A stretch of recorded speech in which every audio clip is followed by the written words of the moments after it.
Good morning, this is your buddy Jim. Welcome to Sawlogs Plastic Hubs and welcome to Slop in the Shop. I haven't done a slop in a while. Mainly, I stay busy, but it's hard to get a lot of stuff together in video. A lot of stuff I've done is a lot of repeat work or a lot of just got to do it right then stuff. Hadn't got time to even shoot any video on. So I'm going to do a little update and show you a few things around the shop. And some of it might be repeats because I can't remember exactly what I've showed and what I hadn't showed. So we're going to kind of get on with it. So sit back and enjoy and relax and get the people around, and we're going to do a video. So with no further ado, we're going to get into it. I'm going to give you a quick verbal update of some stuff right now. We've been working, obviously you know that I've got into the racing business and it's kept us pretty busy. I get comments on some of those videos back and forth about, depends I guess how you look at it. So not negative about the racing, but the financials and all that stuff. So I thought maybe it'd be a good time to clear a part of that up. Yes, it's expensive. Quite frankly, it's very expensive. And my wallet screams a lot. I do get some help from my nephew, Unique Heating and Air, for, to help out some of the expenses. If you talk, you've seen our race day vlog, some of the damage I showed in it, I'll probably touch on it in this video. So let's move on to some stuff. And I'll cut the camera off and cut it back on and show you things while I'm sitting here. Okay.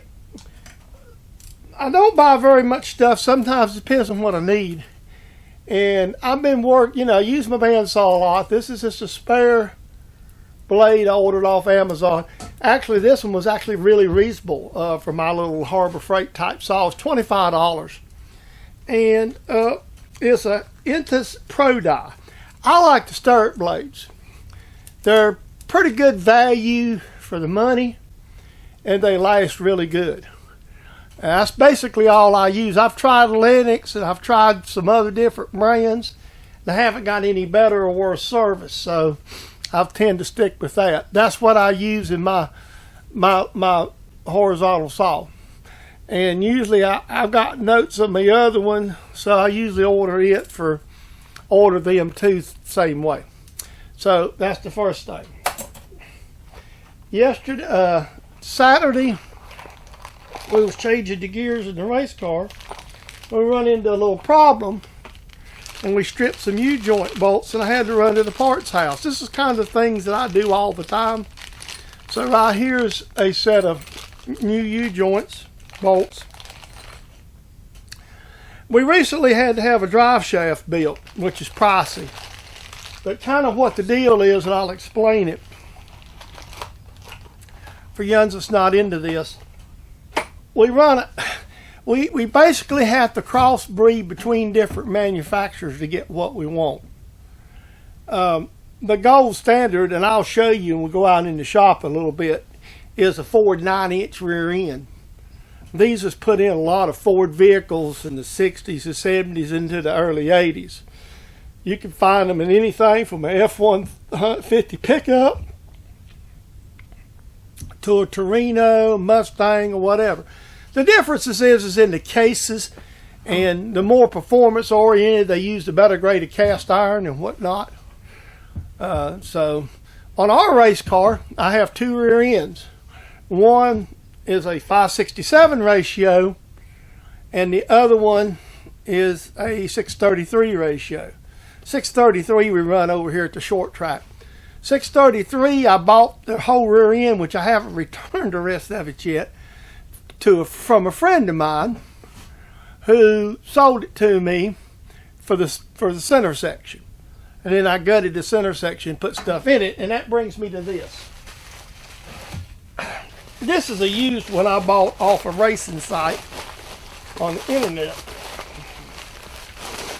This is what they call a spool. Let me hold this up here a minute. This is a spool. What this is for is you put your ring gear here, your pinion, and it gives you a solid locked rear end. This is a used unit somebody has sold. This is for a Ford 9-inch. The reason I have it is I always buy stuff for other things. We probably need 1 or 2 more rear ends, and the best way to do this is try to find stuff at bargains sometimes. I can order the gear for $125, $30. The most expensive part is buying the pumpkin.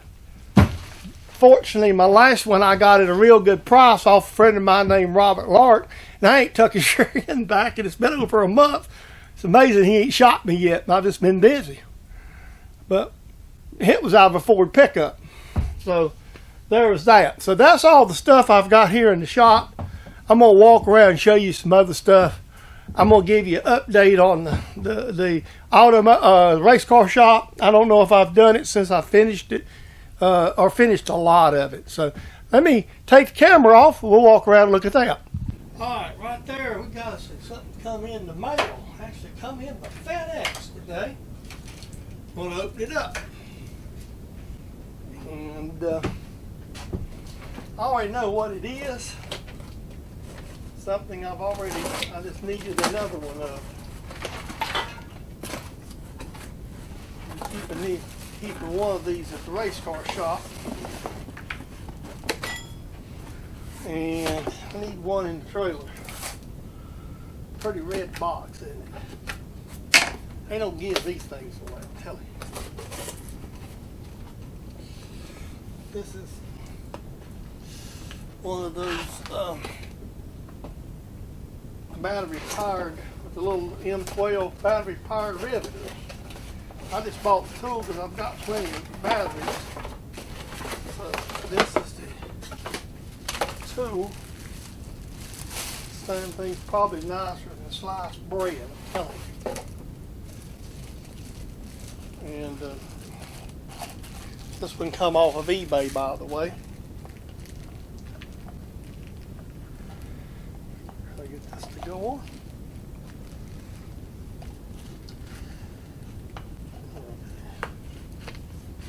And there it is. Nicer than sliced bread right there. I'll just put the battery in it and be good to go. By the way, there's that drive shaft that come out of that race car. We straightened it a little bit, and it's actually been signed by Justin. They're going to have a charity event for St. Jude's at the racetrack, so we're going to see if some fan would like to buy that damaged drive shaft for maybe their man cave or whatnot. I forgot where I've showed this since I finished it on video. So if I'm repeating myself, please accept my humble apology. This is the rear of the automotive shop. And in case you're not familiar with what I've done here, I think if you've been watching my videos along the way, I basically bought a carport and had it built by the builders who done the sides here. This is the sides of the carport and the roof, and left the ends open. I think in one of my slops I showed where we framed it up 2x4s. Well, what I've done here is I bought this metal again. I bought it off a marketplace. It was a individual had this for sale, and I got it. I still need to trim the building. The building hasn't been trimmed on the ends here. If you notice, the ends need to be trimmed, and the door needs to be trimmed, such as that. This back door, I bought it at a surplus place for $40. It's a house door. It works real good. I got a good lock on it. So let me take my keys out. We got to go get something. I bought enough metal to finish it, and actually I've got extra metal laying here. And if you see these narrow strips, this is centers out of it. My friend Tug Truitt does my race car bodies. We're going to put this in a sheet metal brake and bend it to make the trim. and then I'm going to attach it. I just haven't got it over there yet. Been working on a race car, obviously. This is the front of the building. And again, it's been framed in 2x4s. I built these doors. They swing, and they're built out of steel tubing that I welded together, and then there's metals on it. What these chain systems for is to keep the door from blowing like when the wind's blowing. So let's let this see how this will work. It just pulls against that chain to keep them open. Now, we haven't got power to the building yet. I have some conduit inside and breaker box my brother-in-law has got. I also brought some power in. So the reason you get little tapes on the nose of the race car is because of that. Now, I'll show you a couple other things we've done along the way. Okay, one of the things is you need to carry tools a lot to the race. I've got a socket set that I carry with me. So I picked up a little Craftsman box for hand wrenches. I needed a little higher lift jack, so there's this jack I purchased. I've got extra fuel jugs. I got 2, I bought an extra one. So there's that. And we was talking a minute ago about what we call third members or pumpkins. That's the rear end. That is a spare rear end right there that you see. This is the one we run at the larger tracks. So that's it. You see my tire machine in the corner. You see all the rubber around it where we used it. And right here, I got one of them missing. I don't know how well you'll be able to see this. This is a set of Allen keys. It's Astro-Pneumatic, and it's a real good set. It was recommended to me by a YouTube site called Coon Trucking, and I really used them. So that's it. We're coming out of the shop, and you'll notice that I don't know how well you can see. It's sort of darkish now. I have pictures of when we've won races and stuff. We've won 4 races this year, so we've done extremely well. Laying out here in the yard, this has got to get put up. If you see my video about Cherokee Strikes Again, this is the transmission was in the race car. It broke the ears off of it. Somebody made the comment that I need to stick the machining. Well, sometimes I feel like it. That is a used Saginaw. I had to buy one. I actually got it off another racer, and it's in the car now. Those things are hard to find nowadays. 3-speed Saginaws. You used to find them like falling like anywhere. But most of the time now, you know, so much stuff's automatic, it's hard to find used ones. I got one that's been raced, been kind of worked on it. I bought here recently, a couple weeks ago actually. Now here's one of them machining projects. I'll zoom you in. You see this knob I made, and this one over here. These lights, this particular one, you see I just put 1/4-inch bolts in it. These lights are real bad, the bolts to come out. And I'm gonna set these on the trailer for lights at the racetrack. So to be able to easily adjust it, I just made some quick knobs. I didn't show that in the machining because basically something I've done so much, I just didn't want to bore you. That's just another update. There's one other thing that I'm going to show that I've made, and this is another one of these updates. And this is my little drill press vise that you've seen the series that I made it out of. And I'll tell you, this has been a handy tool. I have used it a good bit. You see it on the drill press. And I like the idea of being able to just grab a 1-inch wrench for this. You know, I inspired this drill press vise off of Mr. Pete be storing one. And like I said, you go back and see the series. But just to make a quick refresher, you know, this is just grout rod, and this is threaded rod, and it's pinned. I machined all this up. It's fairly simple machining, but it's a really, really handy little tool. And yes, you can buy them, and if you have to buy the material, I mean, I would have probably, you know, just finding a hunk of steel would be ridiculous. Fortunately, I had that piece of cast I can make this out of. And I've basically recycled something that my grandpa had. So, you know, I'm proud of it. So, You know, there's always things you could say I could do different, but I'm gonna tell you, I'm really proud of this. This is something I really have got a lot of use out of.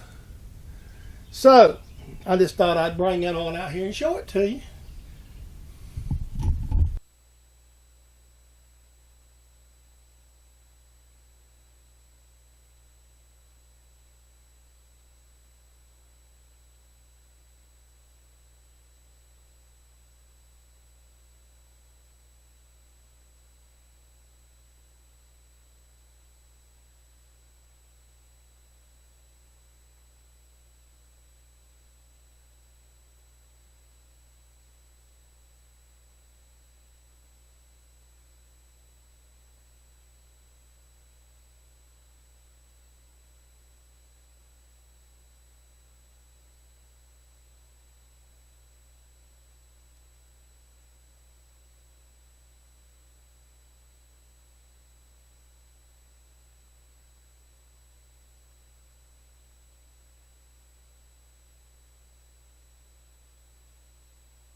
Now do I have sound? There you go.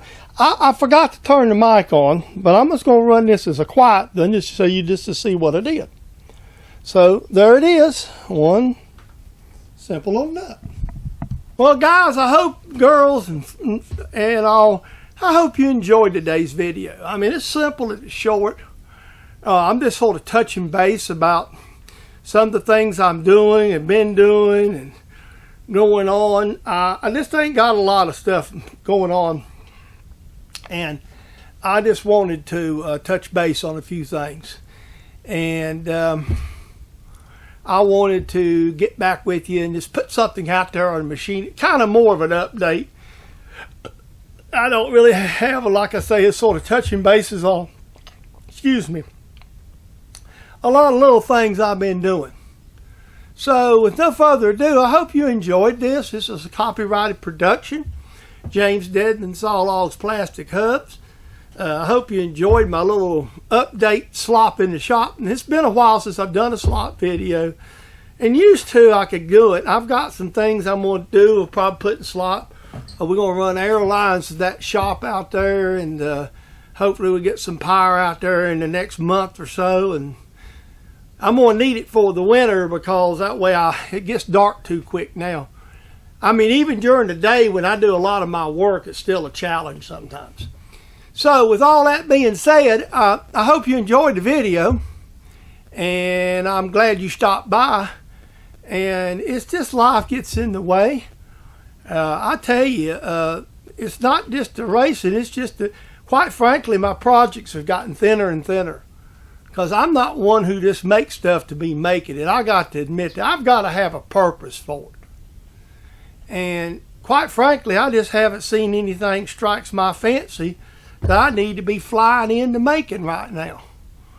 I mean, I've been doing a lot of little maintenance work. I've done a little job here recently, this week on the lathe for about 15 minutes, taking a piece of tubing, a real heavy wall tubing, and turning the ends down to make a replacement for a steering quickener for a friend. I mean, it's just nothing big to see. You stick it on the lathe, turn the lathe on, you run it, turn 2 diameters. I mean, big deal. You know, it's like making those nuts for those lights.